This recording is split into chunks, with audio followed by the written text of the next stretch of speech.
이사야 40장 27절로 31절까지의 말씀, 우리 다 같이 한 목소리로 합독하겠습니다. 야곱아, 어찌하여 내가 말하며 이스라엘아, 내가 이르기를 내 길은 여호와께 숨겨졌으며 내 송사는 내 하나님에게서 벗어난다 하느냐? 너는 알지 못하였느냐? 듣지 못하였느냐?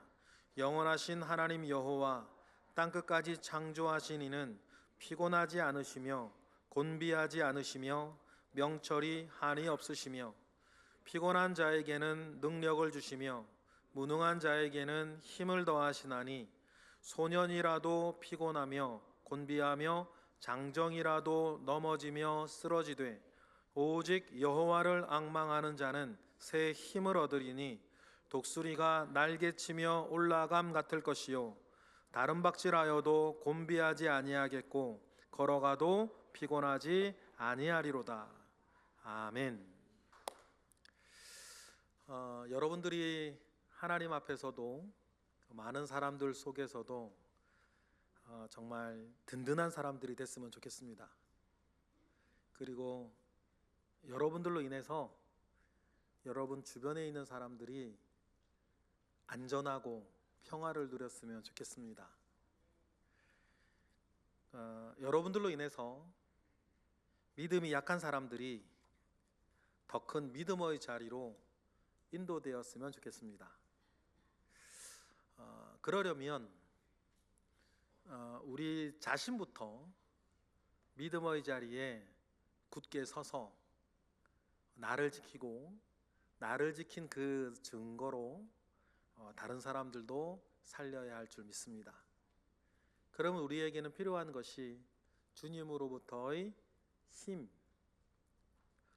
오직 여호와를 앙망하는 자는 새 힘을 얻으리니 독수리 날개치듯 올라감 같을 것이며 그는 다른 박질하여도 곤비치 아니하시고 걸어가도 피곤치 아니하시는 이 은혜를 여러분 받으시길 바랍니다. 제가 지금 읽어드린 이 구절은 유명한 구절입니다.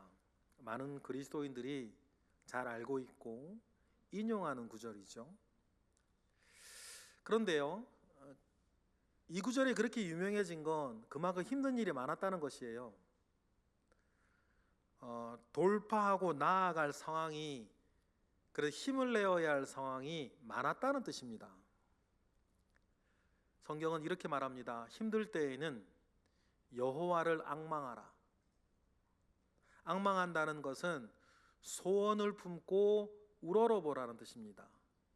소망을 품고 우러러본다면 우러러보는 동안에 당연히 기다림의 시간도 있다는 뜻입니다. 그러니 종합하면 새 힘을 얻으려면 잘 기다려야 한다는 뜻입니다. 대강전 네 번째 주일, 주님이 땅에 오신 것을 기다리며 보내는 이 절기에 오늘은 기다림의 세 번째 기술에 대해서 말씀을 나누려 합니다. 첫 번째 기술은 약점도 강점으로 바꾸는 기도의 자리를 지키라고 말씀을 드렸었고, 두 번째 기술은 핵심같이 가장 중요한 한 가지 일은 어떤 일이 있어도 꾸준하게 해야 한다는 것을 말씀을 드렸어요. 오늘 기다림의 세 번째 기술은 기다리는 동안 하나님을 신뢰하는 법을 배우라는 것입니다. 오늘 우리가 읽은 이사야 말씀은 고통에 처한 이스라엘에게 주신 말씀이에요. 이사야 말기에 이스라엘은 절망하고 있었습니다. 히스기야가 죽고 므낫세가 왕이 되면서 모든 것이 망가졌어요. 신실한 사람들조차 지쳐갔습니다. 그들의 가장 큰 고통은 하나님께서 우리를 돕지 않는다는 느낌이었어요. 하나님의 침묵. 그래서 한탄합니다. 사람들의 한탄을 들으신 하나님께서 답변하신 게, 대답을 해주신 게 오늘 본문 첫 절이에요. 우리 다시 한번 읽어볼까요? 다 같이 시작. 야곱아, 어찌하여 내가 말하며 이스라엘아, 내가 이르기를 내 길은 여호와께 숨겨졌으며 내 송사는 내 하나님에게서 벗어난다고 자꾸 말하냐. 하나님이 안타까워서 하시는 말씀입니다. 그런데 우리도 이런 경험을 할 때가 있어요. 어려운 일이 겹쳐와서 고통을 받습니다. 그래서 하나님의 도움을 구하는데 응답이 없어요. 어려움이 이어지고 있습니다. 이런 때에는 믿는 사람도 낙심할 수 있습니다. 원망하는 마음이 들 수도 있어요. 그러나 여러분 꼭 기억하십시다. 만약에 하나님이 침묵하신다면 하나님은 지금 다른 일을 준비하고 계신다는 뜻이에요. 그러니 그것까지도 하나님께 맡기고 기다려야 되는 거예요. 하나님이 어떻게 하실지를 믿음으로 지켜보는 것입니다. 하나님이 하시는 일이 분명하게 드러날 때까지 아무것도 하지 않고 기다리는 것, 하나님을 앙망하여 아무 결정도 내리지 않고 가만히 있는 것도 영적인 능력이에요. 무작정 시간만 보내라는 것이 아닙니다. 하나님을 집중하고 그를 신뢰하는 훈련, 믿음의 체력을 키워가는 시간이 되어야 된다는 거예요. 그러다 보면 당연히 하나님은 자기 일을 하실 거예요. 그리고 자신을 앙망하는 사람에게 힘을 주십니다. 기다림의 시간을 잘 가진 사람과 그렇지 못한 사람의 차이는 여러분 생각보다 커요. 하나님을 기다릴 수 있는 사람과 그렇지 못한 사람은 결정적인 때에 차이가 납니다. 대표적인 예가 출애굽 때의 모세와 이스라엘 백성들이에요. 모세는 아무것도 하지 않고 하나님을 기다리는 훈련을 철저하게 받은 사람입니다. 모세는 일이 있을 때마다 하나님을 앙망하며 기다릴 줄 아는 사람이었어요. 반면에 이스라엘은 자기 살 궁리만 하며 언제나 시간을 보냈어요. 그래서 그들은 어려움을 만날 때마다 넘어졌습니다. 그때마다 원망하고 불순종하며 살다가 벌을 받았어요. 같은 상황이었는데 다른 처신을 합니다.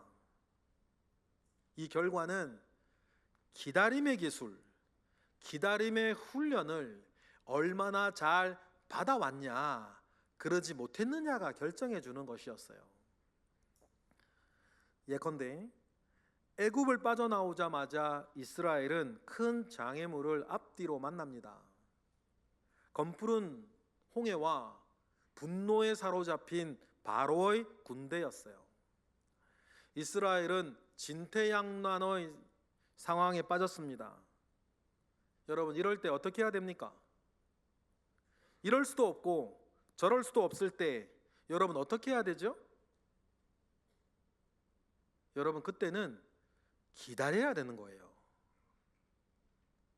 기다림의 훈련이 전혀 되지 않았던 이스라엘은 다음과 같이 했었어요. 우리 출애굽기 14장으로 가보겠습니다. 9절부터 시작.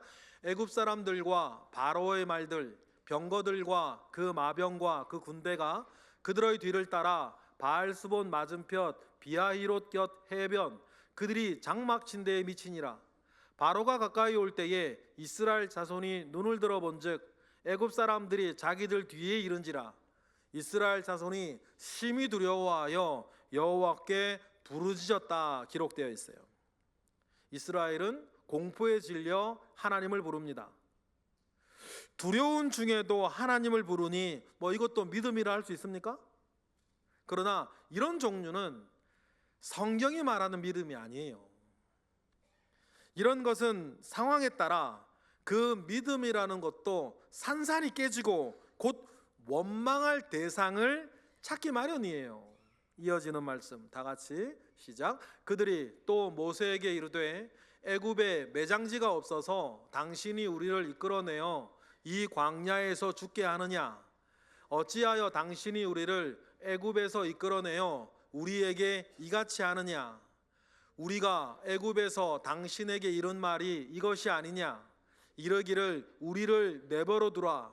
우리가 애굽 사람을 섬길 것이라 하지 아니하더냐? 애굽 사람을 섬기는 것이 광야에서 죽는 것보다 낫겠노라. 이스라엘은 자신들의 다급함에 해소되지 않자 곧바로 태세 전환해요. 모세를 원망하고 이렇게 될 바에야 차라리 애굽으로 돌아가자고 고함을 칩니다. 여러분, 이들이 가지고 있었던 것은 믿음이 아니에요. 자기들의 다급한 심정을 종교적으로 표현한 것일 뿐. 이처럼 여러분, 어려움을 겪는 중에 그 사람이 누구인지, 어떤 믿음을 가졌었는지 진위 여부가 드러나기 마련입니다. 하나님께서는 이스라엘 백성이 애굽에서 나오자마자 왜 이런 진퇴양난의 현장에 밀어넣으셨을까? 이유는 분명해요. 앞으로 이스라엘이 40년 동안 걸어가야 할 길이 있는데 그때는 정말 연단된 믿음이 필요하거든요. 그래서 그들의 믿음을 확인시키고 키우기 위해서예요.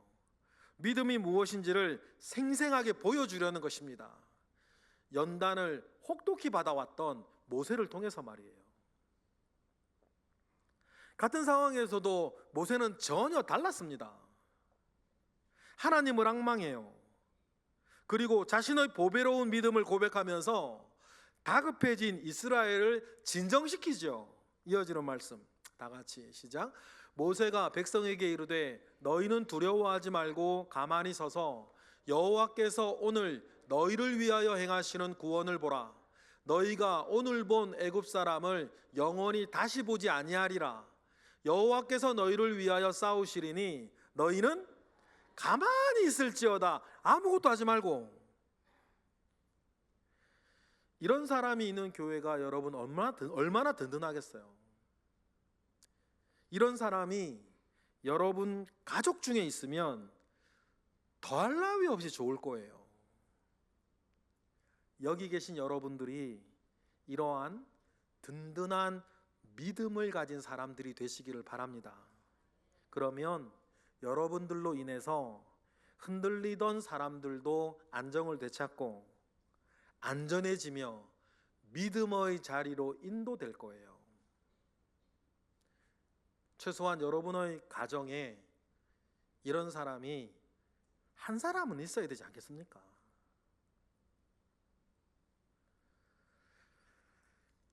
모세는 이러한 믿음을 그러면 어떻게 가졌을까? 그의 성장 과정을 간략하게 추적해 볼게요. 먼저 모세는 인간적인 면에서 훌륭하게 자랐습니다. 사도행전 7장으로 가보니까 다 같이 읽어볼까요? 시작. 모세가 애굽 사람의 모든 지혜를 배워 그의 말과 하는 일들이 능하였다 그랬어요. 젊은 모세는 스스로 잘난 사람인 걸 알았어요. 갖출 것은 다 갖춘 사람이었습니다. 40쯤 되었을 때에는 자신이 이스라엘을 구원할 것이라 마음을 먹었던 것 같아요. 그래서 원통한 일을 당하는 이스라엘 형제를 보고 원수를 갚아주었습니다. 이스라엘을 괴롭히는 애굽 사람을 혼내주고 그들을 쳐 죽이면 이스라엘의 민심이 자기를 따를 것이라고 생각했던 것 같아요. 민족을 위한 의협심으로 벌인 일이었습니다. 그런데 다음 날 이스라엘 사람들끼리 싸우다가 기가 막힌 폭로를 당하죠. 26절부터 우리 읽어볼까요? 시작. 이튿날 이스라엘 사람끼리 싸울 때에 모세가 와서 화해시키려 하여 이르되 너희는 형제인데 어찌 서로 해치느냐 하니 그 동물을 해치는 사람이 모세를 밀어뜨려 이르되 누가 너를 관리와 재판장으로 우리 위에 세웠느냐? 내가 어제는 애굽 사람을 죽임과 같이 또 나를 죽이려 하느냐? 이렇게 말해버리는 거죠. 도와주었던 것을 고마워하기는커녕 자신의 범죄를 백일하에 드러내버려요. 모세를 위험에 빠뜨립니다. 그들에게 민심은 고사하고 모세의 안전 따위에 관심이 없었어요. 그들은. 모세가 어처구니 없는 위기에 빠집니다. 결국 동족의 버림을 받고 살아남기 위해 도망을 쳐야 했어요. 그가 가지고 있던 모든 잘난 것들이 하루아침에 날아가 버립니다. 이 일로 모세에게는 강제로라도 긴 기다림의 시간이 찾아왔어요. 젊은 모세가 몰랐던 것이 하나 있습니다. 그것은 하나님의 때예요. 그리고 하나님의 힘입니다. 얼마나 허망했을까. 출애굽기로 가보면 모세가 우물가에 앉아서 있는 장면이 나와요. 읽어보실까요? 바로가 이 일을 듣고 모세를 죽이고자 하여 찾는지라. 모세가 바로의 낯을 피하여 미디안 땅에 머물며 하루는 우물 곁에 하루 종일 앉아 있었어요. 이때 무슨 생각을 했을까요? 무엇이 잘못되었는지 생각했을 것이고 자신의 신세를 한탄하고 하나님이나 이스라엘 동족을 원망했을지도 모릅니다. 어찌되었건 멋진 일을 해낼 줄 알았던 모세는 시작도 못 해보고 실패하고 말았습니다. 여기서 중요한 것은 젊은 모세는 힘이 있고 일은 할 줄 알았는데 하나님께서 자기를 통해서 일하시는 법은 배우지 못했다는 거예요. 자기의 힘이 아니라 하나님의 힘으로 일하는 법을 모세는 배우지 못했어요. 이 일을 배우려면 가장 먼저 되어야 할 것이 있어요. 저도 마찬가지고 여러분도 마찬가지고 하나님이 나를 통해 일하게 하시려면 제일 먼저 선행되어야 되는 것이 하나 있는데 그것이 뭐냐면 자기 힘을 빼는 거예요.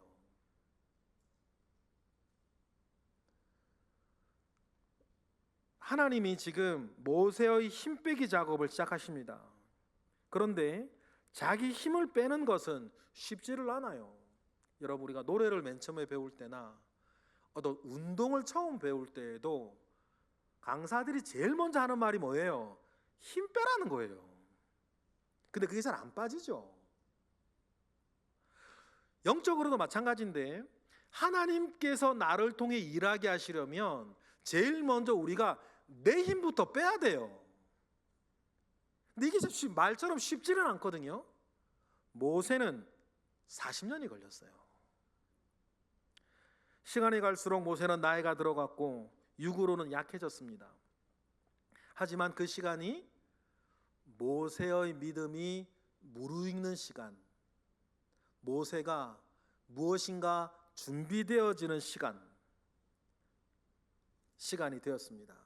그 시간이 다 차면 하나님이 나타나시겠죠. 그리고 정말 그 시간이 다 되자 하나님께서 모세를 부르십니다. 사도행전으로 읽어보겠습니다. 시작. 40년이 참에 천사가 시내산 광야 가시나무 떨기 불꽃 가운데에서 그에게 보였다 그랬습니다. 여기서 40년이 다 참에 이 표현을 주목해 보세요. 짧은 시간이 아닙니다.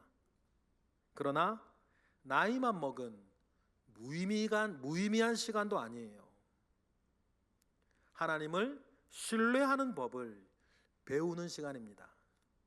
하나님을 신뢰하기에 내 육신의 힘을 빼는 시간이에요. 자기 힘이 빠져야 그릇이 비워지고 그 빈 그릇에 하나님의 능력이 부어질 것 아닙니까? 그렇다면 이 40년은 모세가 되는 시간, 모세가 우리가 아는 모세가 되기 위해서 모세에게는 기다려야 되는 시간인 거예요. 홍해 앞으로 다시 돌아와 보겠습니다. 이스라엘 전체가 공포에 질려 있습니다. 공포에 질려서 아무 말 대잔치 하고 있어요. 자기들이 무슨 말 하는지도 몰라. 그런데 그 가운데에 두려워하지 않는 단 한 사람이 있는 거예요. 모세입니다. 여러분, 우리도 어려운 일을 당할 때에 가장 먼저 극복해야 되는 것은 두려움이에요. 두려움은 하나님보다 환경을 바라보게 합니다. 젊은 날 모세도 하나님 바라보지 못하고 다른 것 바라보다가 실패한 적이 있었어요. 그러나 홍해 앞에서의 모세는 완전히 달라졌습니다. 그는 다급해진 상황에서도 하나님을 바라볼 수 있게 되었어요. 그러자 홍해와 바로에 대한 두려움은 사라졌고 평정심을 가지고 계속해서 하나님을 앙망할 수 있었습니다. 이제 모든 것보다 크신 하나님을 알았고 모세는 하나님을 신뢰할 수 있었어요. 그 안에서도. 여러분, 어쩌면 우리에게 필요한 게 이거 아닙니까? 지금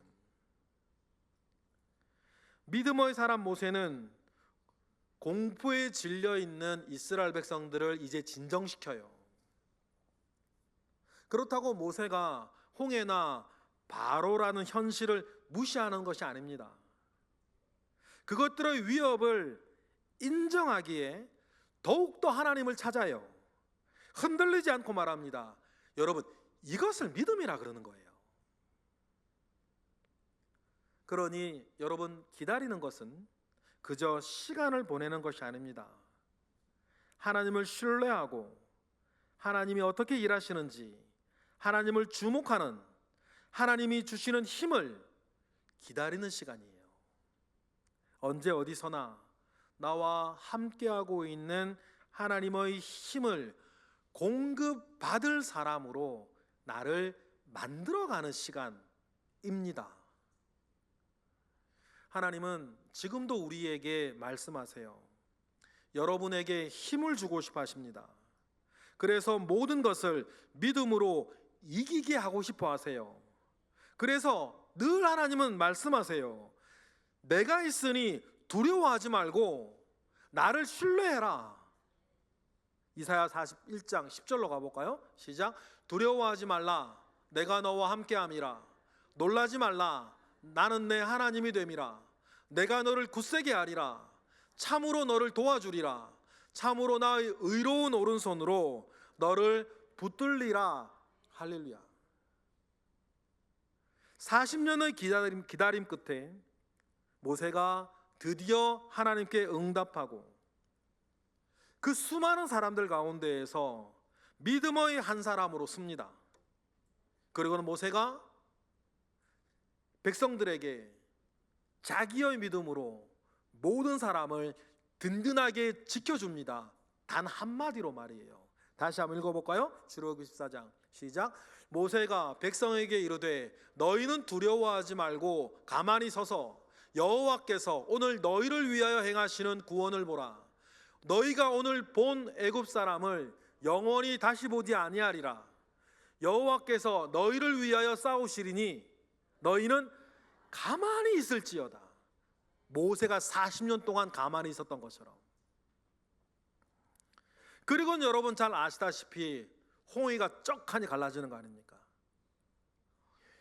홍해가 열린 것은 모세의 믿음에 대한 하나님의 응답이었어요. 모세가 지난 시간 준비한 그릇에 하나님의 힘이 공급되어지는 확실한 증거가 되었습니다. 이처럼 여러분, 하나님은 신뢰하고 기다릴 줄 아는 우리 모두가 되기를 바랍니다. 그러면 하나님의 때에 길이 열릴 거예요. 길이 열릴 때에 우리에게 중요한 것은, 길이 열릴 때까지 우리에게 중요한 것은 힘을 빼고 하나님을 신뢰하는 것이에요. 상황에 함몰되지 않고 신실한 하나님을 앙망하는 것입니다. 그것이 기다림의 시간에 우리가 배우고 훈련해야 할 기다림의 세 번째 기술이다. 그렇다면 기다림은 무르익는 축복의 시간이 될 겁니다. 여러분의 기다림 끝에 여러분의 홍해도 갈라지기를 축원합니다. 하나님은 자신을 믿고 기다리는 사람들에게 말씀하세요. 너희가 새 힘을 얻을 것이다. 독수리 날개치듯 올라갈 것이며 다른 박질하여도 곤비치 않고 걸어갈 때도 피곤하지 않을 것이다. 내가 늘 너희에게 새 힘을 공급해 줄 거니까. 여러분, 이 힘, 하나님이 주시는 힘으로 홍해를 건너가는 저와 여러분 되시기를 바라요. 이 힘은 자기 힘이 아닙니다. 자기의 힘을 의지하던 사람은 자기보다 큰 일을 만나면 무너질 것 아닙니까? 그러니 우리에게 필요한 것은 나의 힘이 아니라 하나님이 주시는 힘이에요. 그 힘은 그냥 받는 것이 아니라 하나님을 진정으로 바라보고 기다릴 줄 아는 믿음에서 나옵니다. 하나님이 어떤 분이세요? 우리가 믿음으로 바라보아야 할 하나님은 어떤 분이십니까? 좀 더 쉬운 표준 세번역으로 읽어보겠습니다. 이사야 40장 29절 시작. 피곤한 사람에게 힘을 주시며 기운을 잃은 사람에게 기력을 주시는 분이시다. 믿으시면 아멘 하실래요? 여러분, 이 하나님을 만나고 이 하나님을 누리시기를 부탁드려요. 여러분, 결국 인생은 힘의 문제 아닙니까? 어떤 일이라도 감당할 힘이 여러분에게 있으면 문제가 되지 않아요. 그런데 예전에 그것이 문제가 되었던 것은 내게 감당할 힘이 없었기 때문이에요. 문제가 아니라 감당할 힘이 지금도 나에게 있냐 없느냐가 문제다. 그 힘을, 감당할 수 있는 힘을 하나님으로부터 공급받을 수 있느냐 없느냐가 문제다. 예전에도 그랬고 지금도 그렇고 앞으로도 여러분 그럴 거예요. 그리고 명심하세요. 문제가 아니라 감당할 힘을 내가 하나님께로부터 받느냐 못 받느냐의 문제예요. 어떤 일이 여러분들에게 또 생긴다 하더라도, 그리고 분명히 기억하십시다. 하나님은 여러분들을 돕기 원하신다. 여러분에게 힘 주시기를 원하신다. 그래서 기다리라 하시고 힘을 주시겠다고 항상 말씀하셔요. 하나님이 주시는 힘을 어떻게 공급받을 수 있을까? 하나님의 사람은 나의 하나님을 알아야 힘을 얻습니다.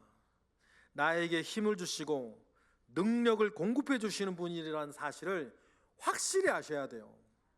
그래야 기다릴 수 있고 기다려야 힘을 받는단 말이에요. 이사야 40장 28, 29절 다시 한번 읽어볼까요? 다 같이 시작. 너는 알지 못하였느냐? 듣지 못하였느냐? 영원하신 하나님 여호와 땅끝까지 창조하신 이는 피곤하지 않으시며 곤비하지 않으시며 명철이 한이 없으시며 피곤한 자에게 능력을 주시며 무능한 자에게 힘을 더하시나니. 그런 분이시다. 나와 함께 하셔서 힘을 주시고 능력을 부어주시는 여러분, 하나님을 신뢰하세요. 지금 그 마음이, 그 믿음이 여러분들에게 생겨나기를 바랍니다. 하나님을 신뢰하세요. 다른 것 신뢰하지 마시고요, 하나님을 신뢰하세요. 그는 피곤해하거나 지치는 분이 아니시다. 명철이 한이 없은 분이라 소개합니다. 명철이 뭐냐면 문제의 근원을 살피는 힘을 명철이라 그래요, 성경에서. 그러면 명철이 한이 없으신 하나님은 여러분들이 겪고 있는 모든 문제들의 진짜 근원을 아시고 그것부터 해결해 가시는 분이세요. 그래, 근원이 해결될 때까지 우리는 뭐 해야 되는 거예요? 기다리는 거예요. 그리고 진짜 문제를 해결해 가시는 동안 우리에게 견디며 기다릴 수 있는 힘도 하나님이 주신다. 그러니 다시 한번 그 하나님을 신뢰하세요. 그가 여러분을 다시 일으켜 세우실 것입니다. 하나님은 자신을 앙망하는 자에게 새 힘을 주신다 하셨어요. 새 힘을 주신다는 말은 더 좋은 것으로 바꾸어 주신다는 말이에요. 다시 말하면 하나님을 앙망하면 최소한 그 문제 앞에서는 무능하고 힘없어 상처만 받았던 나를 능력 있고 강한 나로 교체해 주신다는 뜻이에요. 그래서 여러분들을, 우리 모두를 독수리와 같이 비상하게 하신다. 그러니 나를 신뢰하라. 지구상의 독수리가 총 48종이 있다 그럽니다. 그 중에 대부분의 독수리들은 아무도 침범할 수 없는 높은 바위산에 둥지를 만들대요. 그런데 독수리 둥지의 무게가 2톤, 2000kg이나 된다 그래요. 엄청나게 크고 무거운 재료로 둥지를 만들 힘이 독수리에게 있습니다. 이 무거운 것들을 산봉우리까지 끌고 올라갈 힘이 독수리의 날개에 있어요. 독수리가 먹이를 보고 급강할 때에 그 속도가 180km가 넘는데요. 이렇게 되도록 많은 연단과 많은 훈련을 받았겠죠. 이찬수 목사님이 쓰신 보호하심을 보면 독수리의 비상에 대한 이야기가 나오는데, 사실 독수리는 날개에 굉장히 열악한 신체 조건을 가지고 있대요. 날개만 봐도 활짝 피면 날개가 1.5m에서 2m까지 된답니다. 그런 육중한 날개는 오히려 하늘을 나는데 방해거리래요. 그래서 여러분, 독수리들은 하늘을 날 때에 날개짓을 많이 안 해요. 대신에 공기의 흐름을 타고 하늘을 올라갑니다. 태양열이 땅에 비추면 따뜻해진 공기가 위로 올라가는 공기의 특성을 독수리는 기가 막히게 이용한대요. 이른바 상승 온난 기류를 찾아 들어가서 날개를 펼친 상태에서 가만히 있는 거예요. 그러면 독수리는 비상합니다. 여러분, 우리가 이 비상하는 독수리에게 배워야 돼요. 참새처럼 자기의 날개짓으로는 하늘을 날아도 오래 날 수 없고 금방 지치는 거예요. 큰 일을 할 수도 없습니다. 신앙인임에도 이 비밀을 깨닫지 못하는 사람이 있다면 그는 지금도 참새처럼 자기의 날개짓으로 살아남으려고 아등바등거릴 거예요. 그러나 여러분, 꼭 기억하십시다. 우리의 힘은, 우리의 상승 온난 기류는 하나님이 나에게 주시는 힘이다. 2024년 이제 막바지에 다다르고 있습니다. 2024년을 여러분 어떻게 보내셨는지 모르겠어요. 참 좋으신 분이었다면 감사하며 계속 좋게 사시기를 바라요. 그런데 2024년 무엇인가를 참아야 했고 무엇인가를 견뎌야 했고 진퇴양난에 빠져서 이러지도 저러지도 못했던 시간들을 보내야 했던 분이 이 자리에 계시다면 낙심하지 마시고 염려로 뼈를 사귀지도 마시고 눈을 들어 그 너머에 있는 하나님을 바라보세요. 그리고 하나님을 신뢰하세요. 여러분, 누구에게나 인생의 짐은 무겁습니다. 그렇지만 하나님이 주시는 새 힘을 받으면 감당하실 수 있을 거예요. 큰 일을 할 수 있습니다. 하나님께서 하게 하실 거예요. 문제가 아닙니다. 내 능력이 문제지. 그러니 하나님을 신뢰하시고 하나님이 주시는 새 힘을 기다리시고 또 받으시는 저와 여러분 되시기를 바라요. 분명히 하나님은 모리아산 뒤편에서 다른 일을 하고 계신다. 아브라함이 아는 것은 자기 아들 이삭을 데리고 3일 길을 고통 가운데 걸어가야 되는 것이었지만, 아브라함이 알지 못하는 그 3일의 길이라 하더라도 분명한 건 뭐예요? 모리아산 반대편에선 하나님은 자기의 일을 하고 계셨다.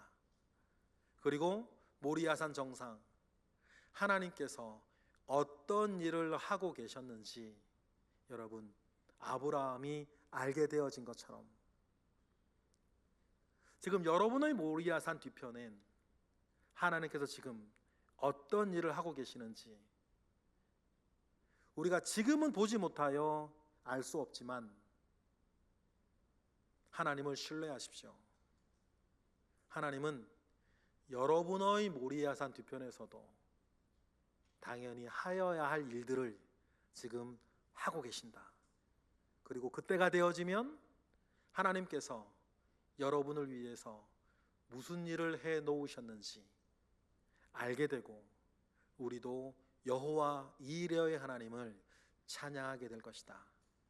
그 하나님을 신뢰하고 오늘을 이번 주를 사시고 그 믿음 가운데에서 2024년을 잘 마무리해 나아가시는 우리 모두가 되기를 주님의 이름으로 축복합니다. 기도하겠습니다. 할렐루야. 하나님 감사와 영광을 올려드립니다. 크신 은혜 가운데에 우리와 함께 하시옵소서. 하나님께서 가장 귀하고 선한 일을 하고 계심을 믿습니다. 우리는 그 하나님을 신뢰합니다. 그래야 하나님을 앙망할 것입니다. 독수리 날개치듯 올라가는 새 힘을 이 시간 우리 모두에게 주시옵소서. 예수 그리스도의 이름으로 기도드렸나이다. 아멘.